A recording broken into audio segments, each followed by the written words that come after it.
Hello and welcome to Try Your Hand. Today we will be building birdhouses. This was something that was supposed to happen earlier in the summer, but then Corona happened. But no matter, even though fall is approaching, we can still have fun making all of the things. If you have an interest in woodworking but have zero experience, then this is a great project to see if you'll like it. While there is no cutting of wood, there are hammers and nails involved, which I would hazard a guess would be greatly involved in carpentry. But enough talking, let's get started. Like with the galaxy painting, there will be kits for you to pick up. I would suggest that you sign up for these crafting programs as soon as possible because we do have limited supplies. Next month, we will be making a Fairy Garden Terrarium, so save your places, people, if you want to do that one. The link will be in the description. So, the kits. This is what they will look like. Let's open them up here. In the kit, you will have all of the pieces of wood already cut out as well as the directions that come with them. They already include the nails and the screw eyes that are needed. It also contains the directions. You also will have a little piece of sandpaper for the sanding. This was all I used, but if you need more, the grit was 150 fine. You will also get 2 brushes. The larger one is used for painting the pieces of the wood in their solid colors, and the smaller one is used for details. You also have a little jar of glue.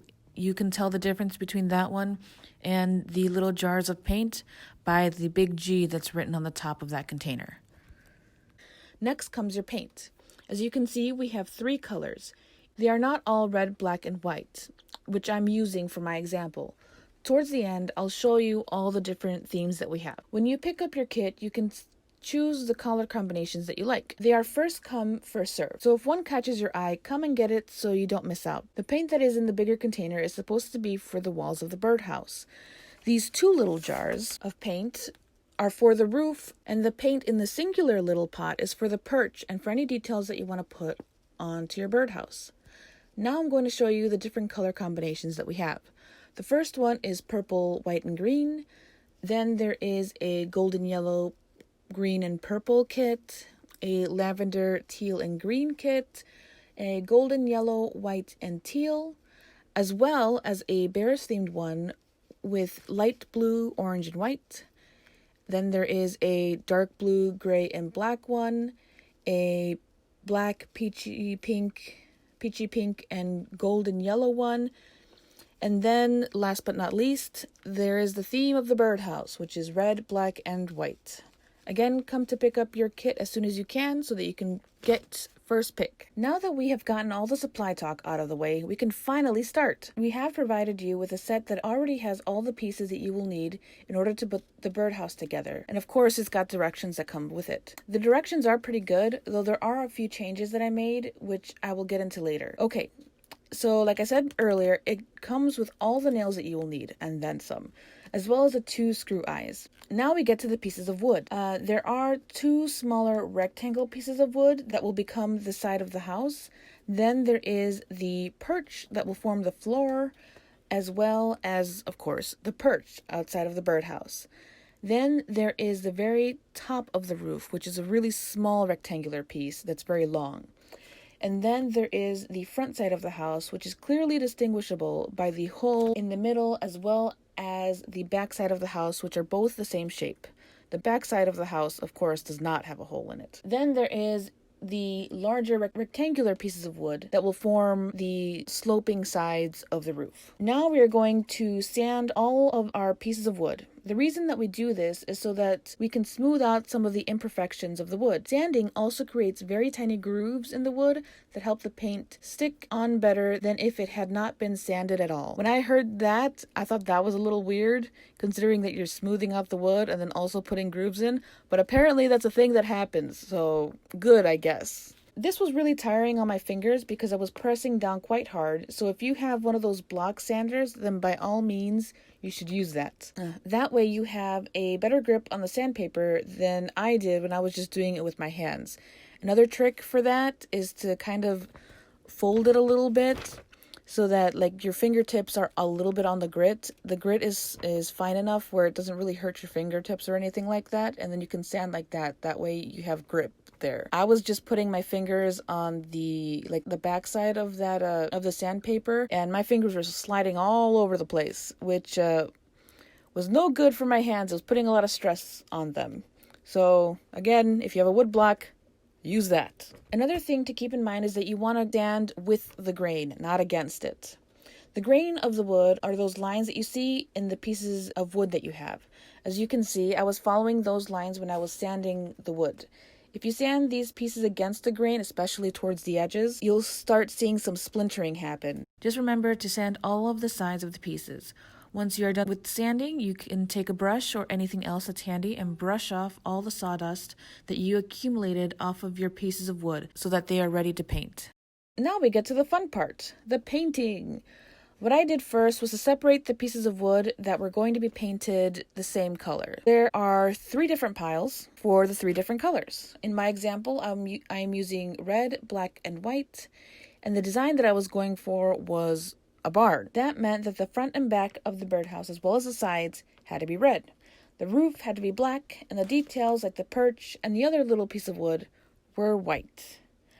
I got started on the body of the house, which is going to be red, and I knew that I was going to paint all the sides that same color.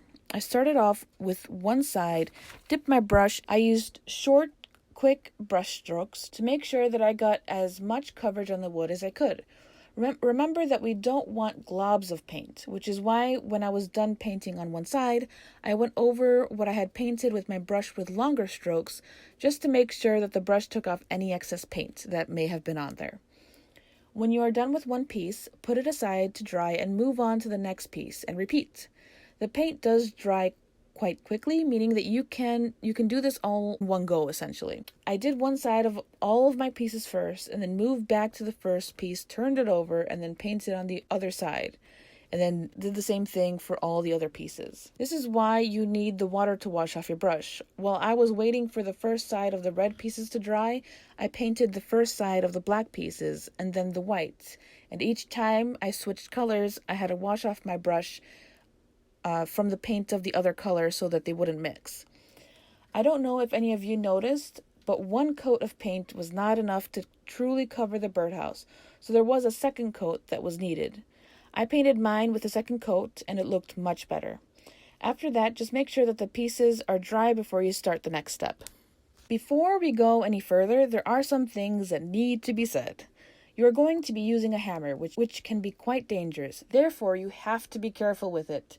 You don't want to be all loosey-goosey about it. Make sure that you have a firm grip on the hammer and that you have full control of it. When you're hammering the nails, you do have to support the nail with your fingers, and considering that these nails are really, really small, your fingers will be in the path of the hammer. That means that you have to lightly tap the nail into the wood until there is enough of the nail embedded into the wood where you no longer have to support it with your fingers. Then you can use more force with your hammer because your fingers will not be in the way. When you're hammering, you do want to hit the center of the nail head, otherwise your nail will be driven into the wood diagonally, or worse, you could bend the nail, which I totally did not do. Not even once, because I am an expert. Anyways, if you do bend your nail or the nail is going in diagonally, that is okay. The hammer has a built-in remedy for this. On the back of your hammer, it has a forked end, and all you have to do is catch the nail on that forked end and wrench it out of the wood. More than enough nails are provided, so you are free to bend as many nails as you need to. When you do take the nail out, whether because it was going diagonally or was bending, you can do 2 things. You can either put your new nail in a different place in the wood, which would be much easier for you, or you can put your nail in the same place as before. If you do that, you have to make sure that you have a good grip on the nail so that it doesn't go back into the diagonal hole that was left from the previous nail. The first thing that we are going to build are the walls of our birdhouse. If you glue your pieces together first and then nail them together, it would be much, much easier for you to hold on to your project as you're hammering in the nails. I don't know if you can tell, but I'm having problems holding on to my pieces of wood so that they don't move while I'm trying to hold on to the nail and the hammer all at the same time. Is it doable? Yes, it is. Is it an unnecessary struggle? Also, yes. Don't do what I did. Use glue. I'm blaming the fact that I did the first birdhouse back in March and so forgot that glue was probably a good idea. In any case, when using glue, you would want to glue on the bottom edges of the front and back pieces of the birdhouse and then place the small rectangular pieces on so that they are flush to the ends of the front and back piece. If you want to be extra, you can put clamps onto the birdhouse so that the glue gets a good bond, although I don't think that's entirely necessary.